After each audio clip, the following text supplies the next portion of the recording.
Well, welcome to Cruise Phase, where we talk aviation the way pilots do at altitude, which is unfiltered and occasionally turbulent. We've got Preston Holland here. Preston, how's your day going?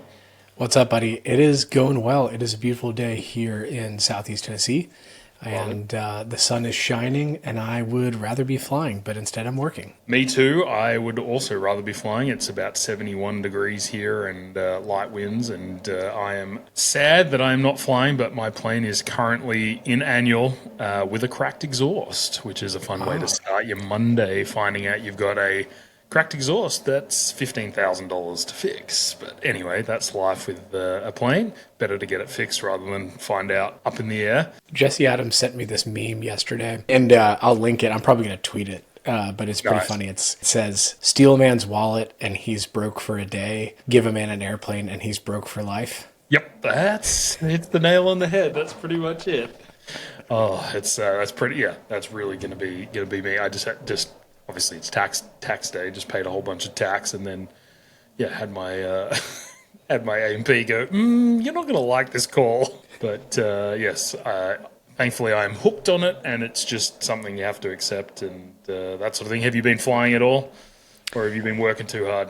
I backseated over the weekend, so Nice. in a Citation 2. So I got stuck. I got stuck in South Florida Yeah. on a commercial flight, and then had a client that was heading north, and was like, "Hey, you want to come take a ride?" I was like, How good. "Absolutely, much Yep. better than Delta." And one of the other guys that was with us, he has his IFR check ride this week. Yep. So they were flying two pilot, and so he got to go up and sit right seat for a little while. Nice. I was like, I'm jealous. I'd rather be up there than back here. But Yeah, fair enough. Now, is this he's going for his first IFR, or does he have to get checked out in the he citation? is no, Okay. he's going. He owns one of the guys that was with us owns an SR-22T, Nice.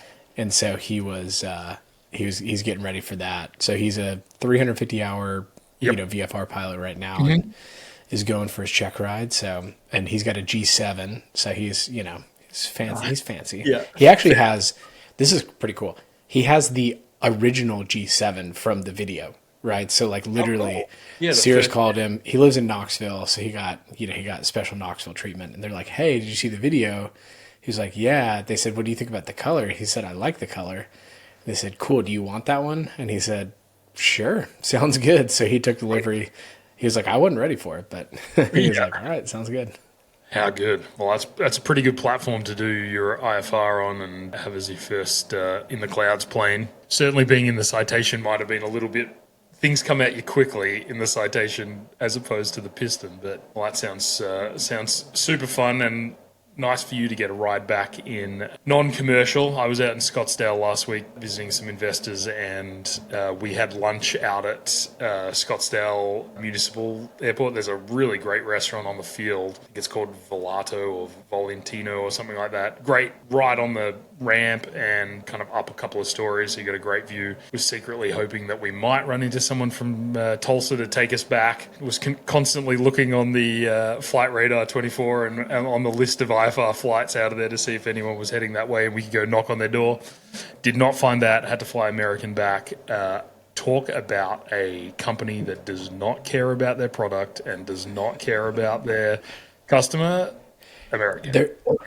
You're getting free Wi-Fi soon, apparently. Though, if it works, Well, that's the big. yeah. Well, the big kicker is if it works. Yeah. It never works.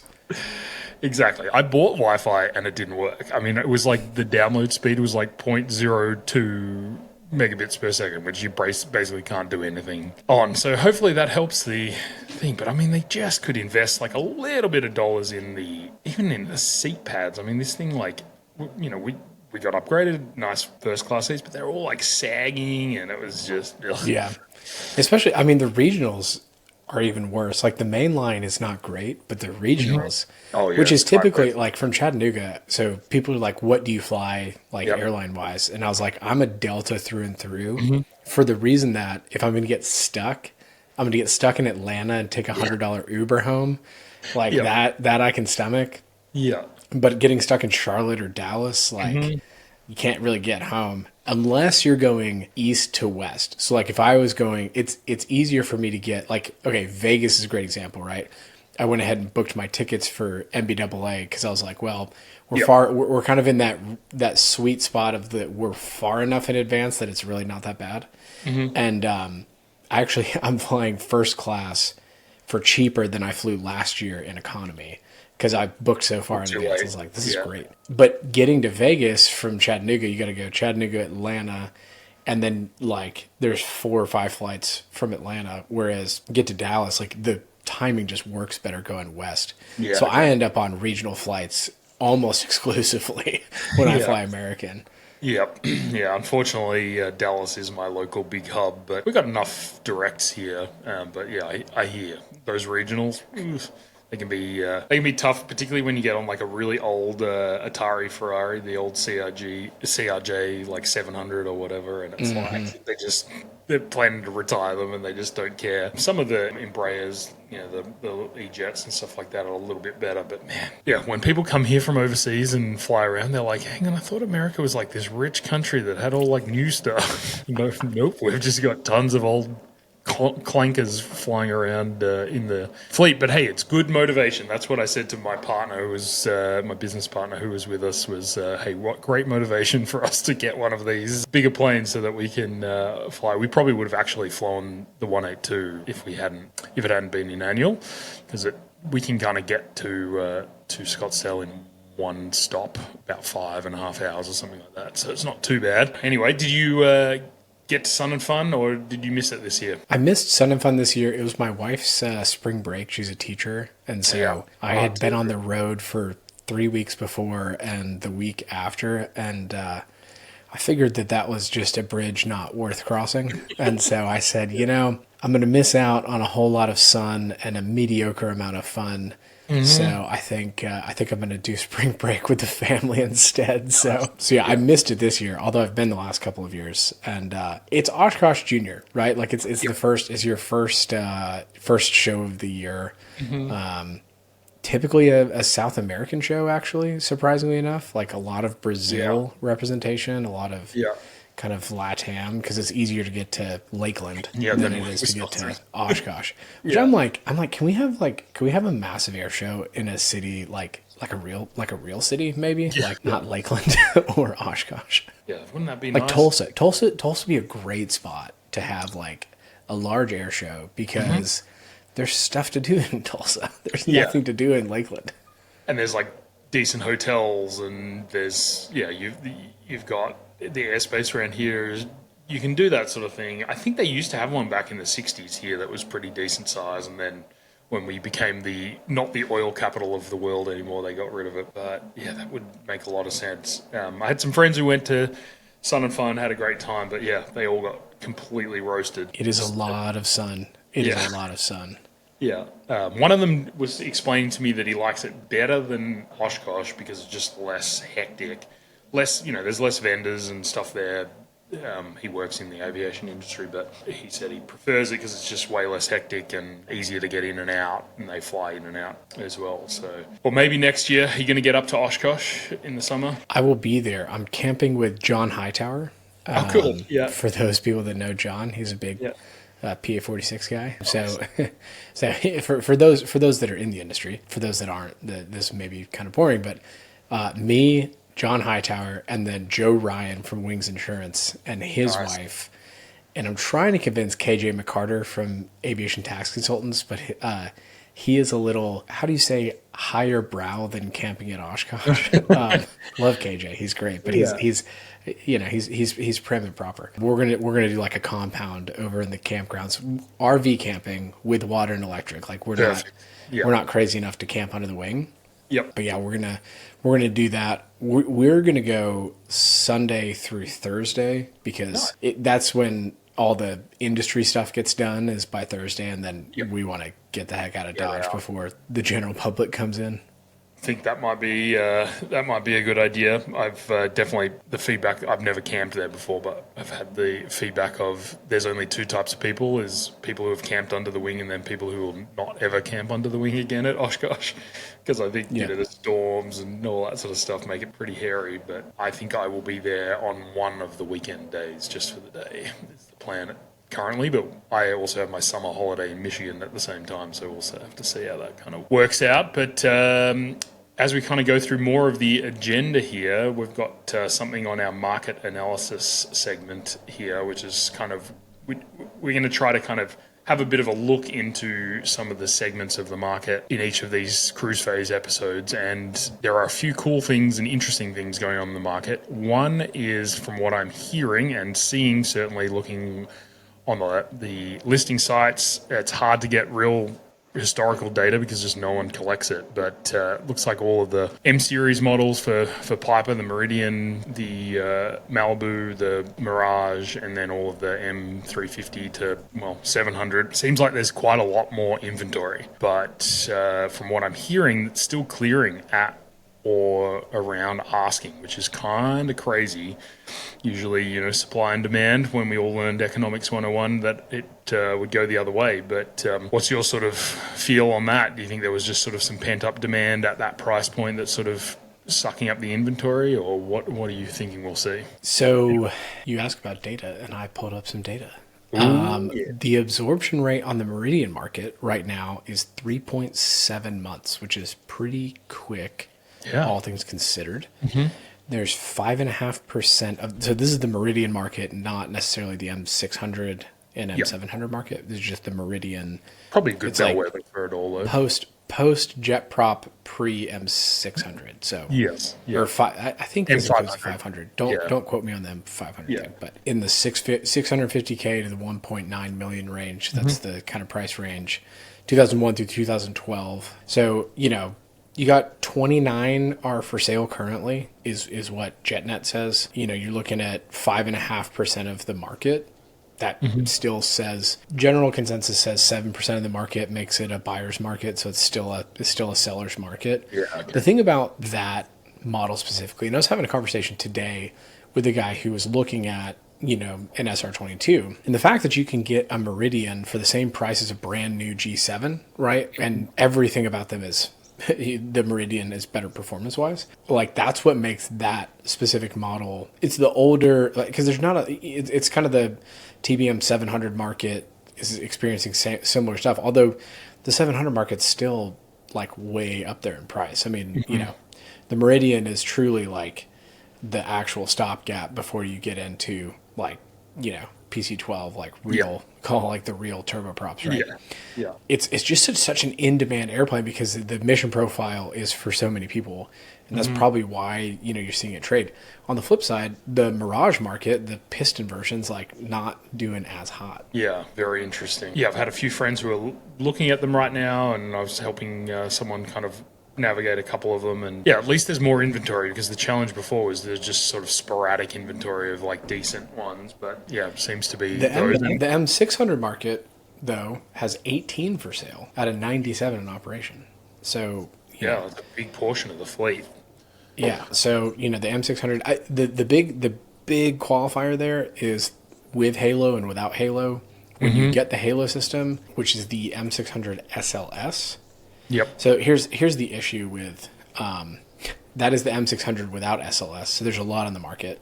Yep. But you go look at the M600 with the SLS. There's 16 for sale out of 191 in operation. So 8.4% of the fleet. So pre-Halo, pre-Autoland M600s, not selling, high capacity. Yeah. The M600 SLS with Halo, 8.4%. But the absorption rate's like 11.2 months. So they sit on the market for longer, which telling us probably the price is high. I don't know. Like that's, Economics 101 says that.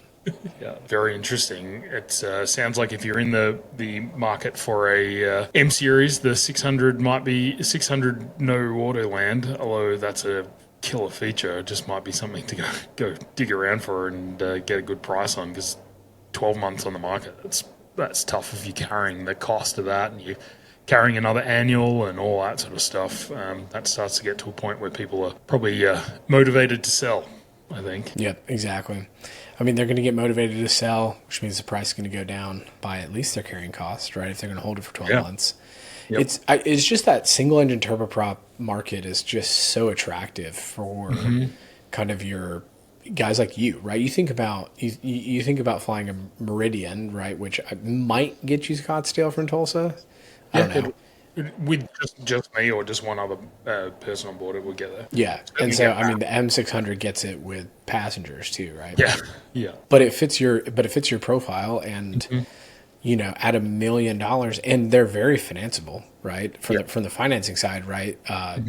It's an attractive asset, right? You can put 20% down and pay monthly for cost of capital, right? You're going to pay your interest costs, but like that's not crazy in comparison with the rest of everything else that it costs. Like that is not your biggest bill. yeah, And so, it scratches the itch for a lot of people. Cirrus markets, it's a natural evolution to go from an SR-22 into a Meridian. Like it is a very natural evolution. Yep. And I think that people, that's kind of what most pilots are going to move into. yeah. There's certainly quite a number out of my group that have gone that path, gone SR-22T, and then stepped up into a Meridian, and a couple of them oddly stepped up into Piper Cheyennes. So we've got a little bit of a Cheyenne posse going on over here. But it's a pretty cool platform. It's the capital cost to acquire is low. The maintenance cost, unfortunately, is high. But if you want a twin that can get up even higher and go even faster and that sort of thing, it's a good buy. So I think we now have 3 on our field or 4 on our field, which is probably a high concentration of the remaining fleet of those. There's one on our field that's doing the Garmin G600 kind of STC rating stuff at the moment for Garmin. So I think they'll end up having the smart rudder bias and all that sort of stuff, which will be pretty cool. But other market stuff. There is a huge auction going on right now for a failed charter operator, right? There is, although apparently yesterday it opened and then now it's gone. I can't find it anywhere. It's crazy. Someone come and buy it all in one hit? I tweeted it on X. I have no idea. The problem is there's I know the 2 buyers and neither of them were making moves on it. Like the 2 people that I thought would be the buyers in the market, and neither of them were going to make a move. And so I don't know who would have bought it. Was it Airspace Auctions? Yeah, who knows? That's kind of funny. I mean, it had, with those ERJ 135s, you kind of almost had a little regional airline because there was a bunch of those, but the reserve was $100,000 each. They must have been way out of time and all that sort of stuff. But that's crazy. That's gone because there were 2 XLs in that batch, weren't there? They were all XL. They were all 10s, I think. Yeah, it was 4 10s and 2 M5s. Okay. So apparently it's an absolute auction. I'm looking at the auction right now. Okay. It was an absolute auction. The time was yesterday at 12:30 p.m. Got it. Absolute auction. All sales to the highest bidder, no minimums or reserves on location. So I guess it was, smacking the gavel. Yeah. I'd be curious. I'm tempted to call one of these guys and figure out what it went for. So I actually know the guy. I know the CEO of the company that had these aircraft. Yeah. It was a company called Ultimate Jet in Ohio. Stephen West was the CEO over there. Super sharp guy. He worked at Sentient Jet for a long time. So he kind of came up through the directional ecosystem. All the guys at FlexJet and all of them, know him really well, and he used to work for him. And they were so he came in with a group of investors. They bought the business from somebody else, and they were it was kind of a ERJ, super regional, they do sports teams and that kind of stuff, higher end large group charters. Yep. And they were trying to redirect into the 10s, and it was, they were trying to shift the business model, and I guess I don't know what happened, but I guess something I guess they weren't able to continue operation, and so it ceased to exist, and then they went to the gavel. So I'd just be curious who bought these. Yeah, I mean, it could be as simple as the bank put them up for auction because they're outside a covenant or something like that on a line of credit or whatever it might be, and then maybe the other investors kind of came back in on the other side and, they sort of recapped it via that way. I forget what that mechanism's called, but it was very interesting. It's certainly like the biggest plane auction I've seen in a while, but there's another auction that is going right now, which is the government auction where they're selling off the old KC-10 extender tankers minus a boom, so you can't use them to refuel anything, but all of them have a unmet reserve of 500k, and when I last looked yesterday, no one had bid on any of them, and I don't know if that's just a regular government auction thing, but it also is probably like, how the hell do you move these things after you you get these? And we'll flash up a graphic here of what they look like, but it's pretty it was pretty crazy to see that. I mean, I've seen some government auctions where it's, Humvees and those kind of things, but to see a full-blown DC-10 up, pretty wild. Wonder if anyone will pick them up. Yeah, I don't know what I'd do with it, to be honest. Like, what's the civilian application for one of those? So there is a Freight? Omega air tanker. There's an air tanker group that sort of does contract tanking stuff for ferry flights and that sort of thing for militaries around the world. So there's some, because they bought all of Australia's old 707s, big old clunkers, and they were using them at the last time I sort of saw that kind of thing sort of happen. But I don't know, maybe they'd also work as, conversions from a firefighting perspective, because there is that 10 tanker air carrier. There's actually some of the investors in that are out of Tulsa here. The guys that used to do Omni Air out of here, which was a big charter operator, mostly government work and stuff like that. But that family sold that, and then I know they invested in that 10 tanker air carrier. So maybe that's where they go. Or as one of my friends said, hey, could we buy one of these and turn it into a hotel and create some cool on airport hotel because the fuselage is fully cleared out basically to just conserve weight, so you wouldn't have to gut it. It'd be kind of cool. But yeah, I don't know who ends up coming to buy these. It'd be fascinating. Yeah, I have no idea. It also, I mean, can you convert it to, I guess because it's got the big tank in it, you couldn't necessarily convert it to a freight operation, right? Maybe you don't know. Those freighter conversions, usually they cut a door into it and all that sort of stuff. But even FedEx is phasing out all of their DC-10s and stuff. Yeah, right. Because the KC-10 is basically just a DC-10 for military application. Yep. So yeah, even some of them are old DC-10s from airlines that have been converted into tankers, I believe. I mean, for 500K, I could probably figure out something to do with it, right? Yeah, that much. I mean, my friend Chris is auctioning off a Lear 31A that has the Hush kit on it. So cool. That minimum reserve is also 500K. So you could buy a chase plane and a big tanker. So you go scout the fire with the Lear. Perfect. And come in with the tanker for about $1 million. I mean, I'm sure you can find some investor out there that want to do that. Well, here we are, guys. We're raining great business ideas. We're better than My First Million pod here with our great investment opportunities and ideas. Do I have to put a disclaimer in? This is for entertainment purposes and not financial advice. We may hold investments in the entities in which we talk about. Yeah. Oh dear. Just call them Chamath Polyhopatia. Yeah. That guy. The other thing, interestingly, in the market is that I've sort of heard from that a bunch of new players have kind of entered certain segments of the GA insurance market, which is how is this happening? But apparently there's 2 or 3 new underwriters that have entered the market and want to kind of play in GA aircraft insurance, and it's pushing the price down on certain models. I know my insurance halved, which is pretty wild. I mean, I put on a lot more hours and stuff like that, but I spoke to my broker a few days ago, and he said he's seeing it across the board. There's downward pressure. Some models not so much. That's pretty good. If you got a good broker and a couple hundred hours, you can hopefully pay a little less insurance this year. Yeah, I mean, the number one complaint I hear is about aviation insurance, GA insurance, because there's not a lot of players, like you said, and you have kind of a captive market. You have to have it. You can't really get around it. And you've got, until now, 4 underwriters on most aircraft models. So it's there's not a lot of competition there. Yeah. So yeah, I think it's it's a net positive thing. Call me a cynic, but like, I don't think two more underwriters coming into the space like solves our problems, right? You need Like, like 10 of them.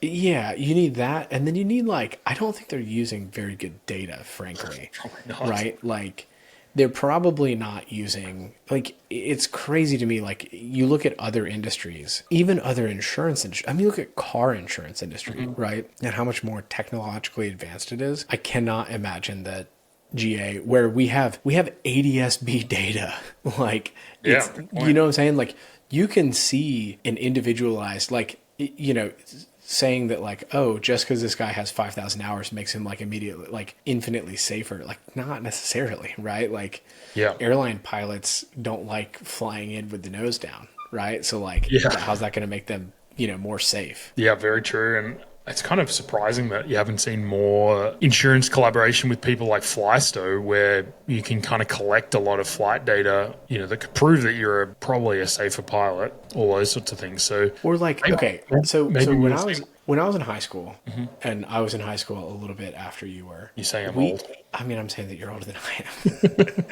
So we had these things. It was like Progressive. With Progressive, when you turn 16, you Yep. could get this little like chip that plugged into your computer, Yeah.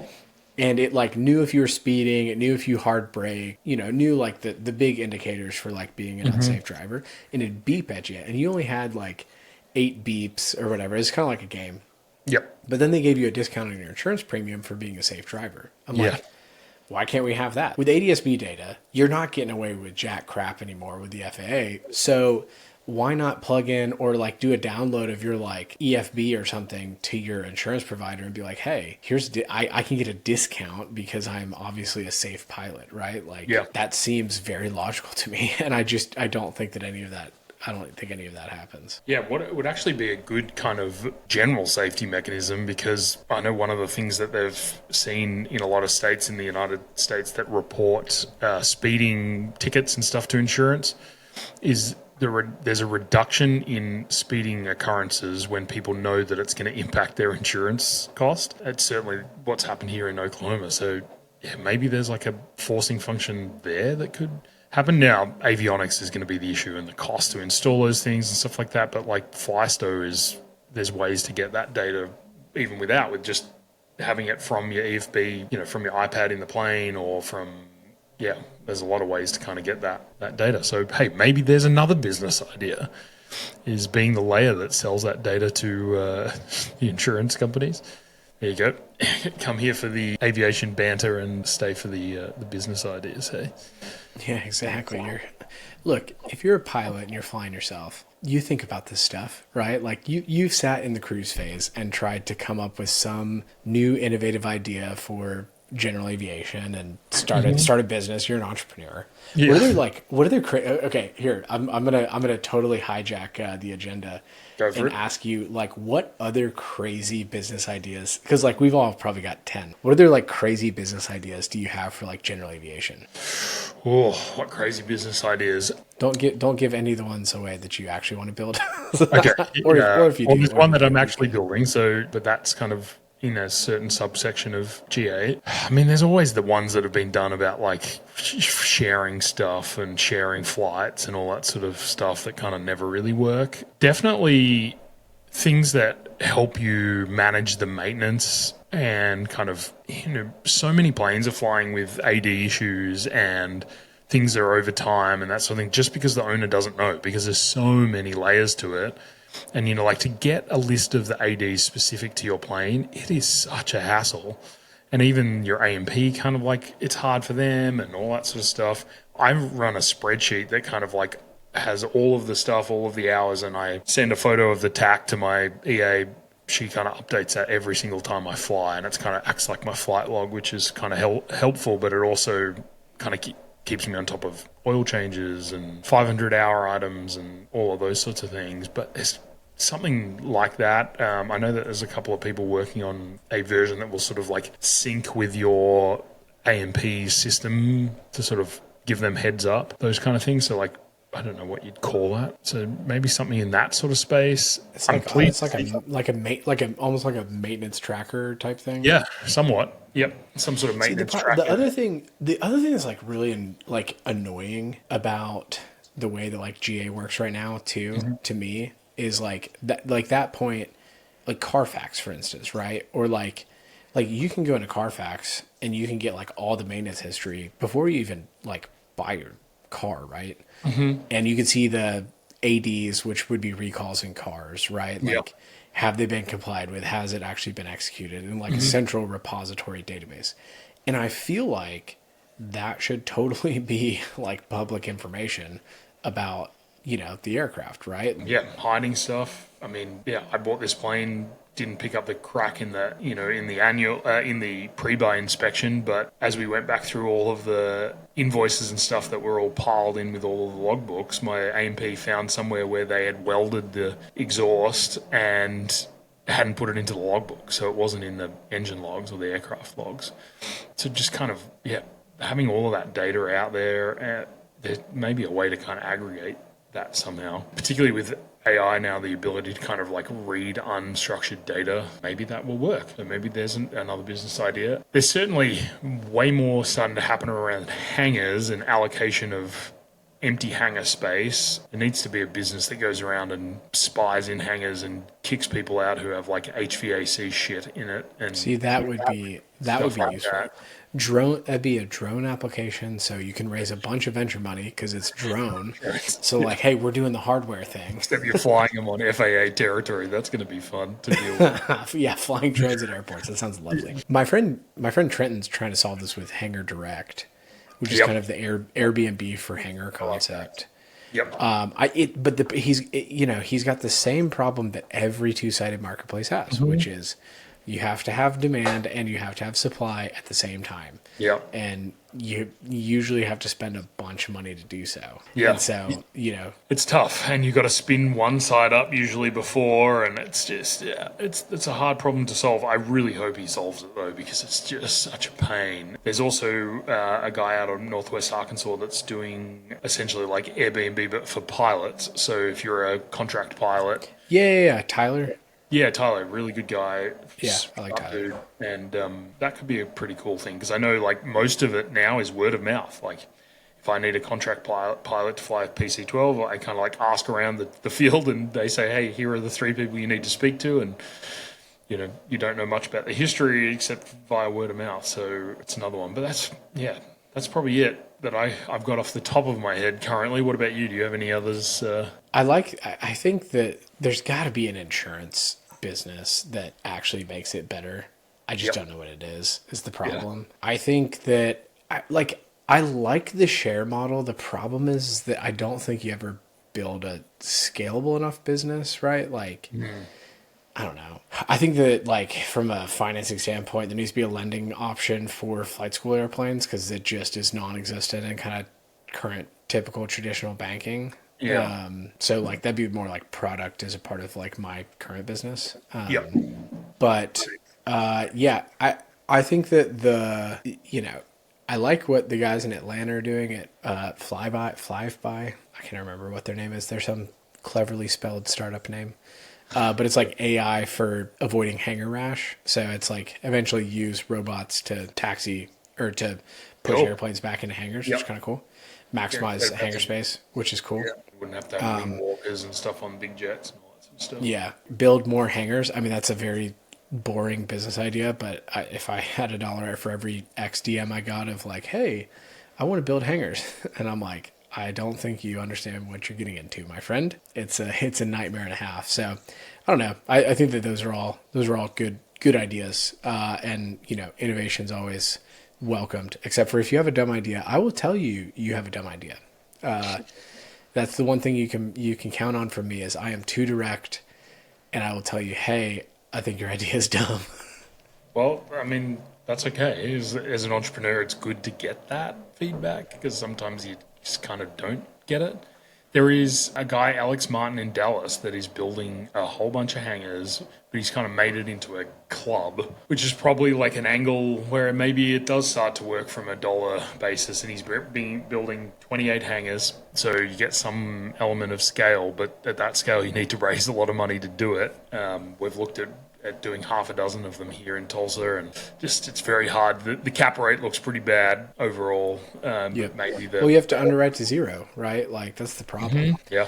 You know, you're the second person in the last 7 days that has talked about Alex Martin in Dallas. Really? Well, it's cool. He's building in public, which is awesome to see because it's kind of like a niche-y, different thing. I don't know Alex, I just follow him on X, but it's kind of cool to watch. I like watching people build in public. It takes a lot of guts to do that, and it takes a lot of guts to go and build nearly 30 hangars. Now, in Dallas, horrible market to get hangar space to the point where we have a whole bunch of planes for owners in Dallas that are based here in Tulsa, including there's a couple of corporate flight departments now that are just building new hangars out at Tulsa International to put their corporate jets in, tax breaks, all that sort of stuff, and also there's just no hangar space in Dallas, so they'll fly down, pick up their passengers, that sort of thing. But there's some challenges to solve in aviation and GA, and hopefully there's some smarter people than me that are going to go figure some of those things out. All right, we've got some limited time left here. We can either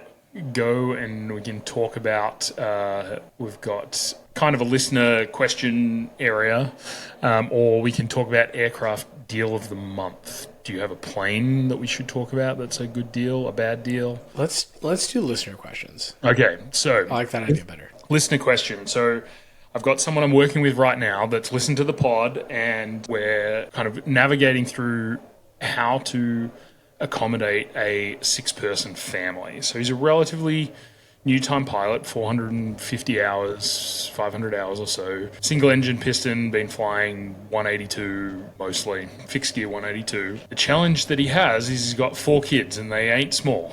You know, he's a tall guy, big rig too, and he's got 4 kids.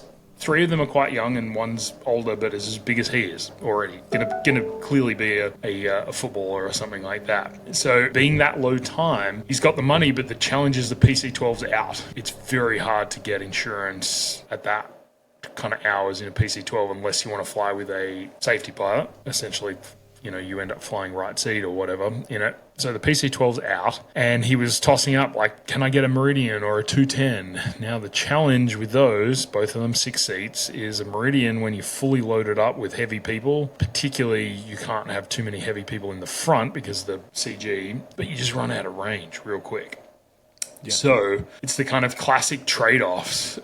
You trade weight of passengers and that sort of thing for fuel. So if he goes into one of those models, you know, he's stopping every hour and a half for fuel, basically. So where are we at now? With your knowledge, where would you send him? What's your kind of like hot take on where you would push him to go look for something to get him through to the point where he can fly the PC-12? Yeah, I mean, you get limited with range. That's your big problem here, right? Is that weight and useful load is a coefficient of weight, right? It's a coefficient of like that they are so interrelated in that side of the market. Now you get up in like the Gulfstreams, like it doesn't really matter, right, at the end of the day. But like if you're in like light pistons, it's a real trade-off. And so I think if you want to go turboprop, I think Meridian TBM 700 is like your only real, get. I think frankly, and then is money the trade-off, right? Mm-hmm. So it's like, is this $750 to $1,200 per day that you're going to pay a mentor pilot and be able to build the time in the PC-12? Because if you're thinking PC-12, I would imagine that your budget is not, you're not saying, hey, I need to spend about $1 million, right? You're saying, it's not necessarily about money. Is your family safety / your insurance bill going to cancel out by flying with the safety pilot? Most likely. And it's going to be incredibly comfortable. And you get the aircraft that you want, right, at the end of the day. Mm-hmm. And maybe you get to the point where you can fly it after a year, 2 years, 3 years. Maybe I know plenty of guys that fly left seat in a single pilot rated aircraft that will not fly by themselves ever. Doesn't matter.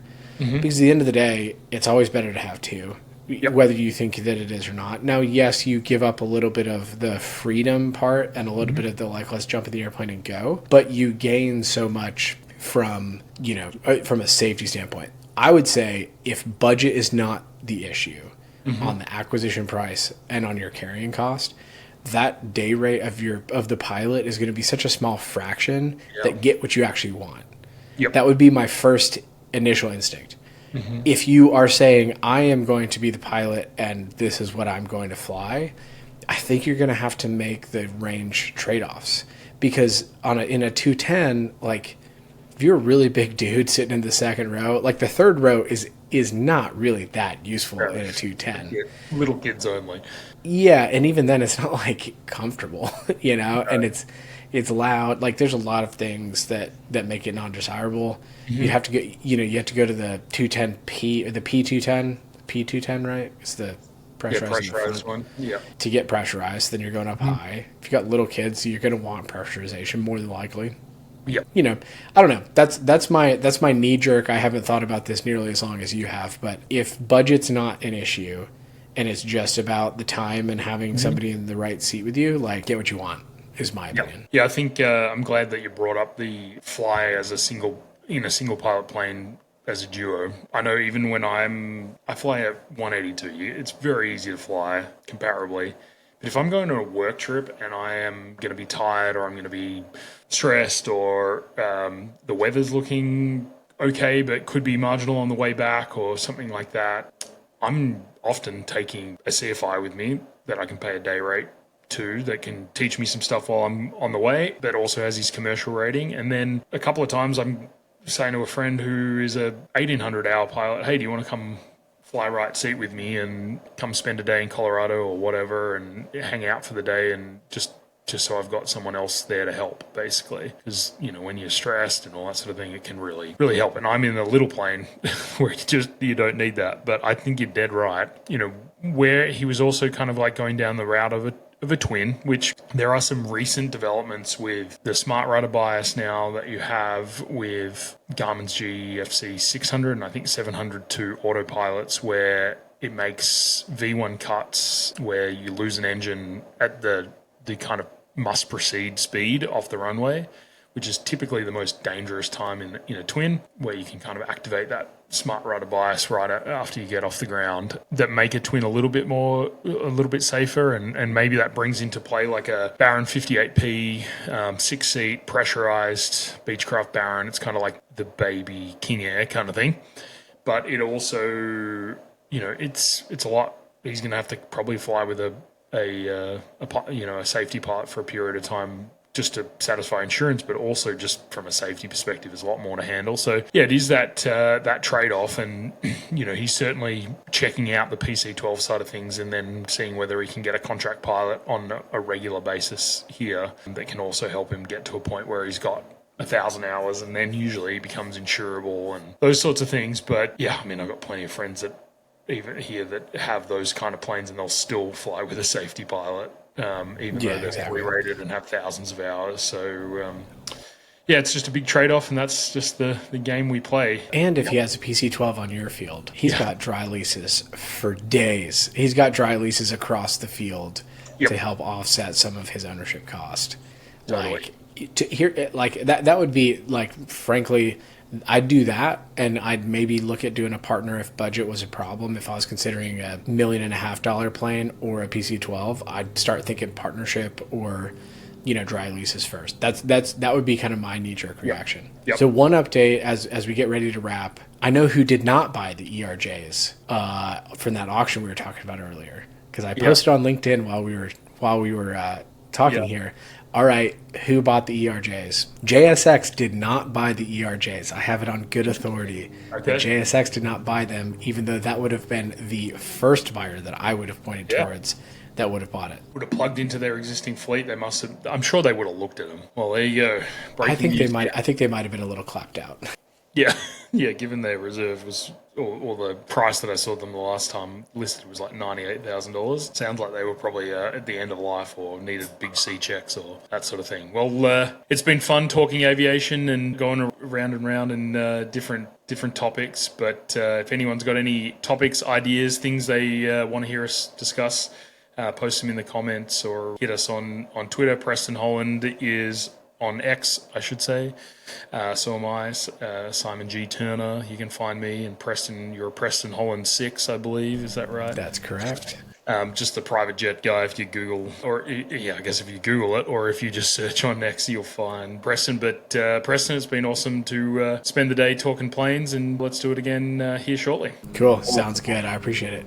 All right. See you later. Hey, thanks for flying with us today. If you're getting value from these conversations with other pilot entrepreneurs and executives, do me a really quick favor. Hit that subscribe button or the follow button, depending on what app you're using, so you'll never miss another episode. And if you've got an extra minute and you loved us, drop us a 5-star review. Those reviews help other aviation-minded business folk find us, and honestly, they really just make my day. What about you? Have you got a story about using your plane to grow your business, or maybe someone you know? Well, shoot me a message on X at Simon G. Turner or at the Chief Executive Aviator podcast, or pop me an email, simon@turneraircraft.com. See you on the next Chief Executive Aviator.